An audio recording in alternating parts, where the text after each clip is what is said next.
Bonjour et bienvenue aujourd'hui à la découverte de la nouvelle Audi A3 Sportback, la compacte star du constructeur allemand, qui change totalement pour cette quatrième génération. Alors, Audi a voulu un design sportif et dynamique et ça se traduit notamment par une énorme calandre, qui est un peu le gimmick de toutes les compactes aujourd'hui, parce qu'on retrouve aussi une grosse calandre sur la classe A, sa rivale, et également sur la BMW série 1, ces deux principales rivales. Donc vraiment une large calandre, soulignée ici de petites moustaches et d'une prise d'air factice façon alu, toujours dans le but d'accentuer le dynamisme et la sportivité du véhicule. On retrouve aussi également la nouvelle signature Audi avec ses feux full LED, le petit décrochement ici, et sachez que cette partie-là est personnalisable et adaptable en fonction des motorisations. Donc par exemple, si vous avez une version hybride, ce qui n'est pas le cas ici, mais une version hybride rechargeable, vous aurez une signature différente. Sur le côté, on retrouve un profil très marqué, avec une ligne qui court du phare avant jusqu'au feu arrière, un profil creusé avec une espèce de bourrelet sur le bas, toujours dans l'idée d'accentuer la sportivité et le dynamisme de la voiture. On retrouve des ailes un peu élargies à l'avant comme à l'arrière, toujours encore une fois dans l'esprit de la sportivité. Un toit plus bas, elle est plus basse de 3 mm par rapport à la précédente génération, histoire d'asseoir un peu davantage la voiture. Ces rails de toit qui sont optionnels, façon alu également. Ici, un montant de custode plus épais et plus incliné. Donc je pense qu'en termes de rétrovision, ça ne va pas être le paradis, mais par contre, encore une fois, ça assit bien la voiture, ça la pose bien.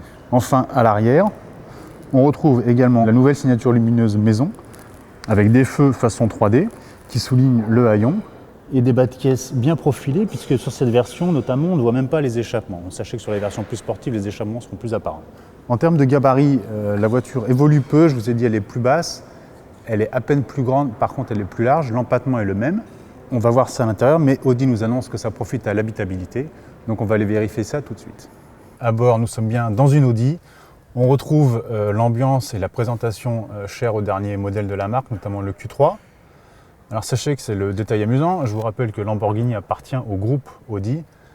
Et donc les designers nous ont expliqué qu'ils s'étaient inspirés de Lamborghini, notamment pour la casquette supérieure qui coiffe les compteurs. En termes de définition, il n'y a pas de souci, on est bien dans du premium. Les matériaux sont jolis, les assemblages sont très soignés. Sachez, pour les possesseurs de l'ancienne Audi A3, que la nouvelle passe au 100% digital. Donc vous retrouvez ici ce grand écran de 10,1 pouces, qui sera standard à toutes les versions, entièrement tactile, ce qui fait qu'on perd la molette précédente avant. Donc moi je trouve qu'en termes d'ergonomie, c'est quand même plus pratique d'avoir quelque chose de tactile.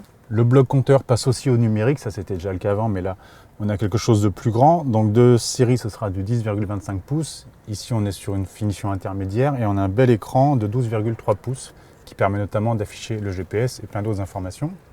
On conserve la boîte à gants, ce petit pavé pour commander la climatisation, différentes commandes ici, bouton stop-start, boîte mécanique. Sachez que sur les boîtes auto, on va gagner un petit shifter, comme sur la Golf notamment, puisque je vous rappelle que l'Audi A3 est la cousine UP de la Golf. En termes d'usage, moi je trouve que le petit shifter c'est pas top, mais bon, il paraît qu'on s'y fait. Mais ici, pas de problème, puisqu'on a une version en boîte mécanique à 6 rapports, donc on retrouve un levier classique. Mais en tout cas, voilà, ce qui change par rapport à l'ancienne génération, c'est vraiment la présentation high-tech, comme la Golf en fait, avec cet ensemble, grâce à ces aplats ici en noir brillant, qui donnent l'impression d'avoir un seul écran en fait, qui part du compteur jusqu'à la console centrale. Donc c'est plutôt joli, élégant. Par contre, voilà, il faut aimer le tactile et le digital. Alors, Audi avait raison, effectivement, même si l'empattement a été conservé d'une génération à l'autre, on gagne vraiment de l'espace aux jambes. Bon, très honnêtement, là, le siège est un peu avancé. Moi, je fais 1m84, donc je le reculerai un petit peu pour être à l'aise au volant, mais même en le reculant un peu, j'aurai encore de la place derrière. Les assises latérales sont bien creusées, donc on profite d'un bel espace. En garde au toit, c'est pareil, on est vraiment bien. Seul petit bémol, c'est une question de design, mais les sièges avant façon baquet, c'est bien pour ceux qui sont assis dedans. Par contre, pour ceux qui sont derrière, c'est un peu dommage parce qu'en termes de luminosité et de visibilité, on perd un peu.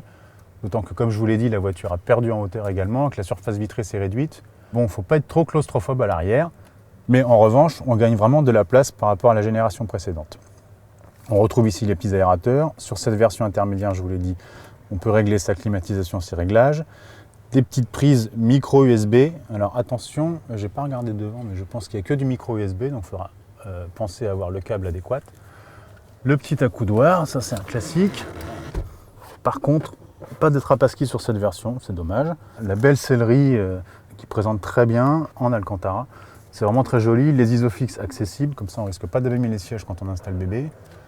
Les petits plafonniers individuels, c'est du bon boulot, il n'y a pas à dire, on est bien dans du premium.